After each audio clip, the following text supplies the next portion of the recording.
Okay. Hi, everyone. Andy here, back with my father, William. Billy, as he likes to be called by everyone. I do not like that. Don't do that. Why don't you like being called Billy? I just don't care for it. Well, why? I like being called Andy. That's kind of like the Billy form of William, if you think about it. No. How about Willie? No. Have you ever been called Willie? I haven't. I don't like that either. By who? Well, a few people have said that in passing, and I just can't stand it. They said it in passing, and now Either just call me Bill.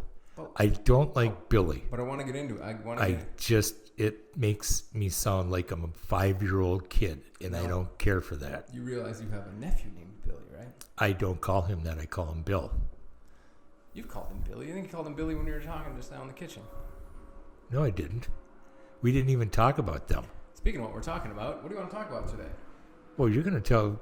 What are your fans clamoring for? What do they want to know? They want more of me and less of you. Okay, I'll finish my coffee and go. I'm just kidding. We had someone text in a couple questions. Let me just go ahead and pull those up.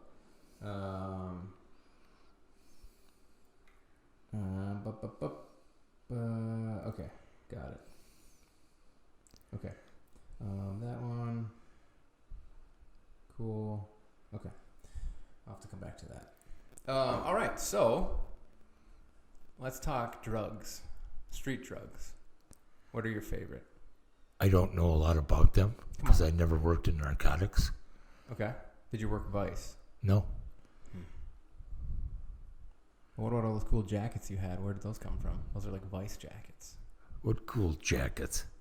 Street drugs mean like what? Okay, so you never worked in narcotics. No. Never worked in narcotics. No. Or Vice. No. Is that your phone? Oh.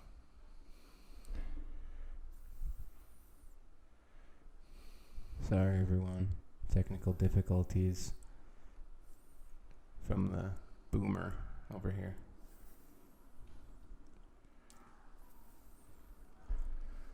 Got it? Yep. Taken care of? Hey, it's your brother. How do we know? Yeah, good point. All right, so street drugs. What are your top 3 street drugs you've ever taken? Because I imagine like before you go on the force, you have to take all the drugs, kind of like you're supposed to be maced. Where did you ever hear this mace. line of crap? Well, I remember at the precinct, whenever I would go there, I think it was the one in Northeast. Is that on 18th and Central or something over there? Close to that? 19th and Central, yeah. 19th and Central. You're welcome. See, I know some places. Yes, I didn't say you didn't. Yeah, not on air at least. But there was a picture of a guy getting tased, and he's like mid-tase as he's falling forward. Did you ever have to get tased? No, because they would never let me go through the school to get one. Why not? Because I was a lieutenant. They didn't see a need for a lieutenant to have one. Meaning you're too reckless to have one? No, meaning that there was no reason to give me one when it could be used by an officer on the street. So you're a desk jockey is what you're saying? No. I'm just kidding. Okay, so never been tased. Nope. Never taken drugs. Nope. Never been kissed. By a few. Oh, we'll get into that later. Never tell. Okay, so back to drugs. I imagine as you, being on the force for 45 years, you've ran into some instances where someone is on some substance. Do you have any stories about someone being on a certain substance, how they acted, and what the outcome was? Well, some people react worse with alcohol than they do with drugs in their system. Okay.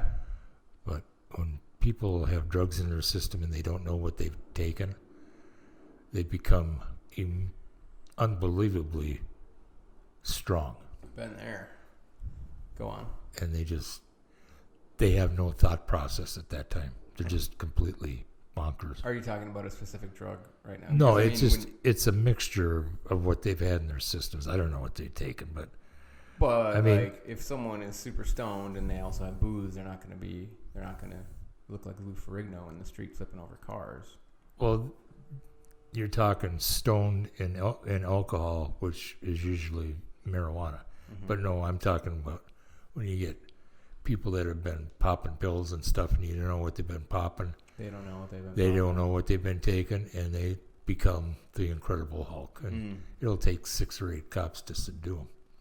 So have you had? Tell me some stories about having to subdue some people. I really don't have a lot. No one that you've ever dealt with has been on PCP. No, not that I came in contact with.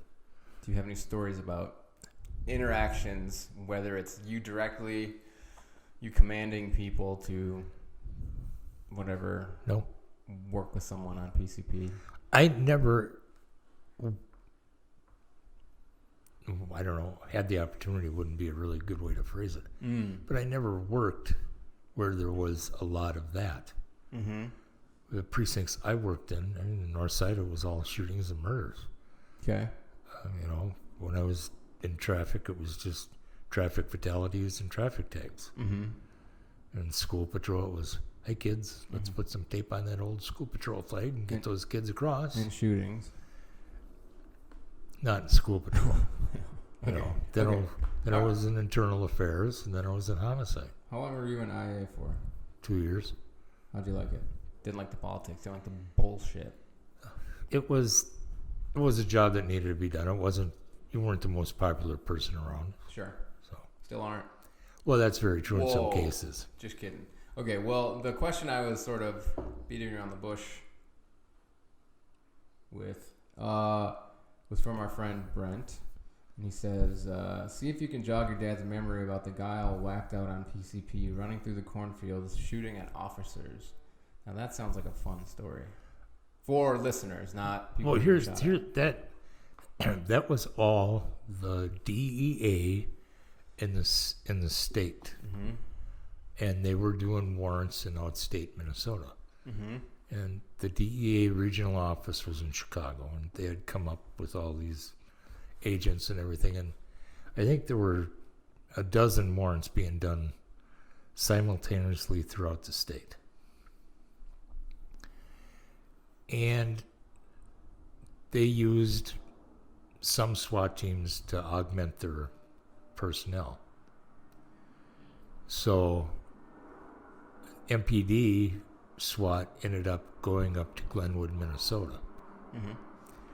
Because there was an individual that was displaying extremely neurotic behavior, Mm-hmm. where he had taken a chainsaw onto his neighbor's property and he had cut a cow in half with the chainsaw. Holy shit. So, everybody knew that you weren't dealing with a full 52 there. 52 teeth in his mouth. No. 52 cards in a deck, a full deck. Got it. Okay. Okay. I knew that, all right? Okay, so go on. He was the one that the DEA and the BCA gave to MPD. Mm-hmm. So the guys go up the night before because his little place in the woods was on about 10 acres. And they wanted to make their way through the woods Mm-hmm. to get to the house before daybreak. Mm-hmm.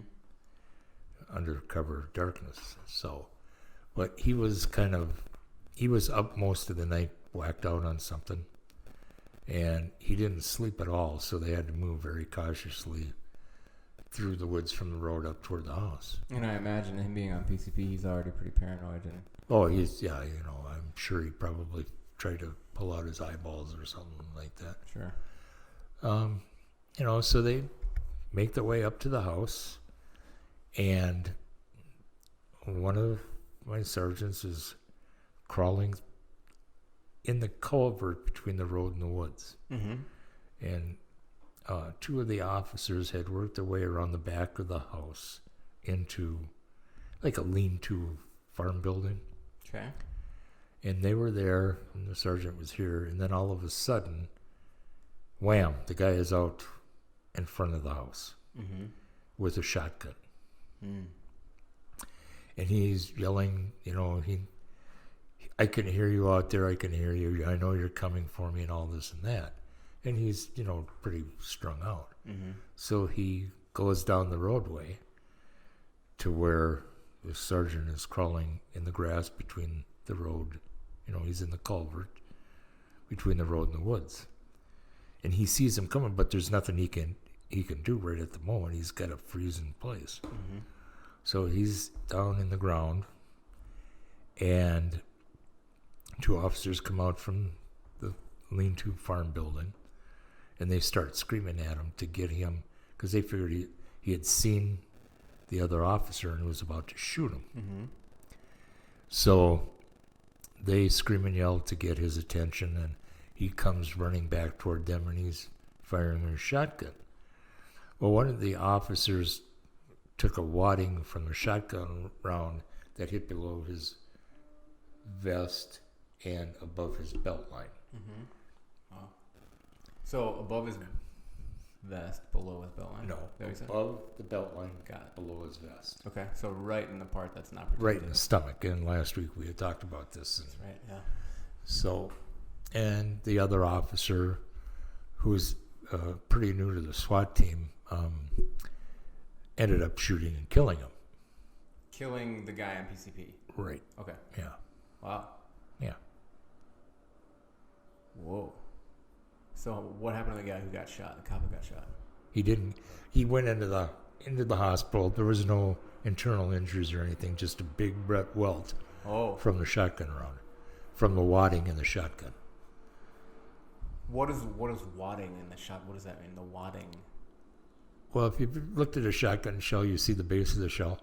Which is the gold part. It's brass. Brass. Okay. Okay. Yeah. And then you see the red plastic tube, and it's all tucked in. Yep. Okay. There's a wadding that sits in the base. Okay. Okay, and that is what projects the pellets out of the shotgun shell. Wow. So that's the wadding and the primer are basically one and the same thing. Sure. So when the firing pin on the shotgun, when you pull the trigger, the firing pin hits the primer pushes the wadding and everything forward, expanding the shotgun round. So he didn't get hit with any he got ammunition? No, he got hit with the wadding. So where'd the ammunition part go? Did that hit his vest? It hit around them, but it never hit them. Okay. Just the wadding. Whoa. Okay. So he was fine. Yeah. How many people were you may have said this in the cornfield or by that gentleman's residence? Oh, there were probably 10. 10. Yeah. Wow. Okay. So there's so many questions. So how do you? So let's back up before you make contact, quote unquote, with this guy. Is it like in the movies? Because forgive me, I'm always going to defer to the movies or TV shows because that's all I know. Where there's an overhead light, you got a map of the area, and you're pointing your finger at places. You got little figurines. You're doing this. This is the house. Here's the people. You go here. You got one of those sticks, and you're like pointing and moving stuff. Or was it just like, let's do this, and then you just figured out? No, they had a plan in effect on how they were going to. And you were there for all this, right? No, actually, the majority of us were not there. If you recall, this was in August of, what I want to say, 2000? Maybe it was 2001. It was probably 2000. That was a fun year, huh? Yeah. Yeah, it was 2000. Mm-hmm. I got up like at 2 o'clock in the morning and drove over to Holman Field in St. Paul, and the Minnesota Air National Guard loaded all of the SWAT team, with the exception of the guys that were already up there, onto helicopters and flew us up from Minneapolis to Glenwood. And when we landed at the Glenwood Armory, everyone was reloading their weapons because the National Guard doesn't allow live weapons on their helicopters if it's not Army related. Mm-hmm. So everybody's in the armory and they're loading up, and I figured, well, it's going to be a long day. I should probably hit the head before I head out. And I'm in there, and one of the former MPD guys that went to work for the BCA comes in and says, "We got a problem." Mm. And I said, "What's the problem?" And he says, "Well, I'll tell you on the way." I said, "Okay, I'm not getting bent out of shape or anything." Yeah. So we're heading up toward this farmhouse, and he's on the phone back and forth with his people, and he said, "So what's the problem?" He says, "Well, an MPD guy shot and killed a guy." And I said, "Okay, Mm-hmm. So we get up there, and I walk up the road, and there are no county deputies there yet. Mm-hmm. And I can't remember the name of the county. So I tell everybody, look, this is what you got to do because my homicide experience. Tape off the crime scene, make it as big as possible. Mm-hmm. Want to check on the officers, get a brief story as to what happened. Mm-hmm. And then there are other things that you have to do.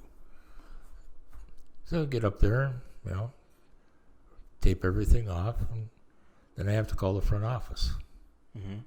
and let them know what happened. Front office essentially is your boss. That would be the chief, yeah. You had to call the chief. Who was the chief at the time? Chief Olson. Rob Olson. Bob Olson, yeah. And, of course, my boss at that time was Inspector Lubinsky. Sharon Levinsky. Mm-hmm. Got it. Who later became chief? Assistant chief, and then she became the U.S. Marshal. Cool. So I call her and I let her know what's going on. And she says, okay. So then she has to go and tell the front office what's going on. Okay. Can I pause you for a second because I got to ask this. Yeah. Because I got to paint the picture. So you guys, what are you guys wearing right now? You got a black turtleneck on, you got an earpiece, you chewing gum, hair looks great. You got MP5 sitting securely across your chest. You're all suited and booted. You got your head to toe black. You got, like I said, earpiece. Oh, yeah, and I'm looking very GQ-ish, Chewing yes. gum. Yeah. Holding your gun like this. Yeah. Was that what you guys look like, or what do you look like? No. Oh. Jesus, God. All right, No. sorry to interrupt. Okay, so you call Lubinsky. Right. She says, I filled her in on what I know, and Yeah. I said, I'm, getting to the scene, and I'll call you when I get there. Well, the sheriff had shown up. sheriff of the county. Mm-hmm. And I introduced myself to him and everything, and He comes in hot. He's like, "Who's running this shit?" no. He was newly elected. He had been elected the November before. Sweating bullets. Exactly. Uh-huh. A very small sheriff's department. Uh-huh. I think he had maybe 10 deputies. Okay. And I introduced myself. I told him, gave him some of my background and what had transpired and why all this happened. And he said, "Oh." And I said, "Do you need some help with this?" Mm-hmm. And he said, "I would appreciate it." So it all worked out. The BCA agents came up. And they, of course, because it's outstate Minnesota and the sheriff wasn't up to speed on how things were done, Yeah. they just took over the investigation. Got it. In the meantime, I was on the phone back and forth with the chief and his office, his deputy chiefs. Mm-hmm. And in an officer-involved shooting, there are protocols you have to take. Well, I did when I was there. I had sent all three officers in to get checked out. And then two of them, I had urine and blood taken.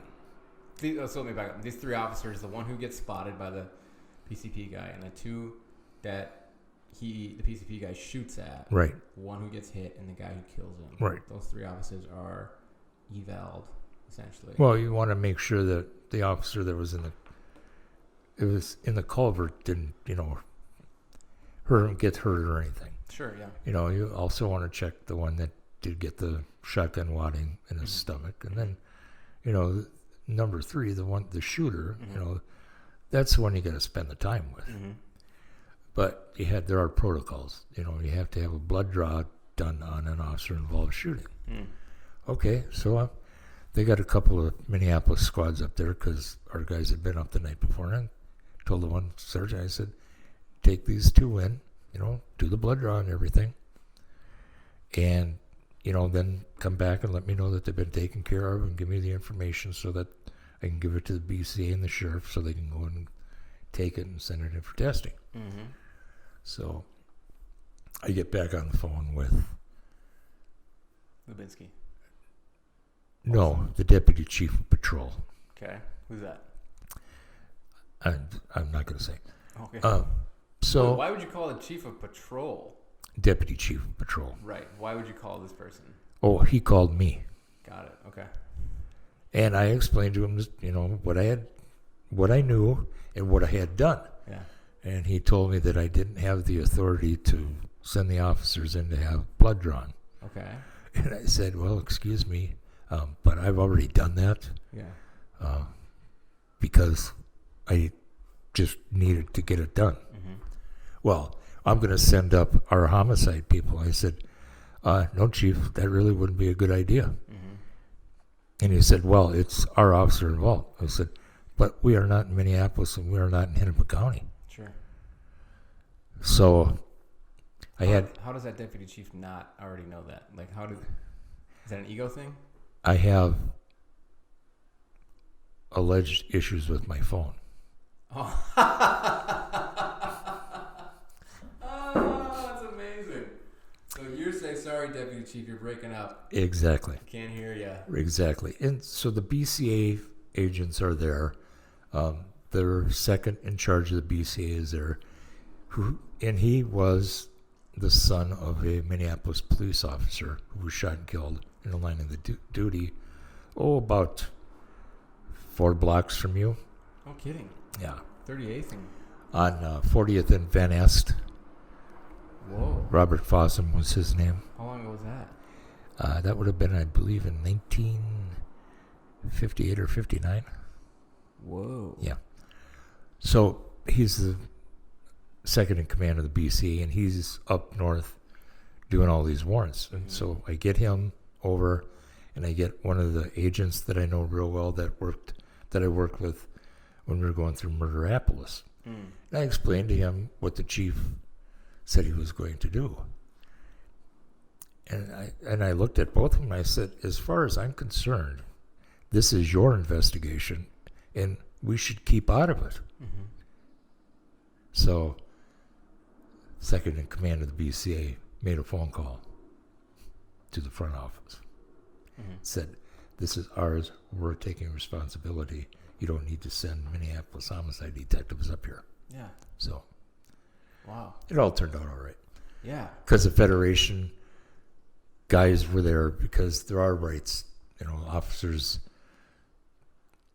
were usually given 2 or 3 days before they give a formal statement. Well, this was really pretty much cut and dry. Mm-hmm. So we had the Federation reps there.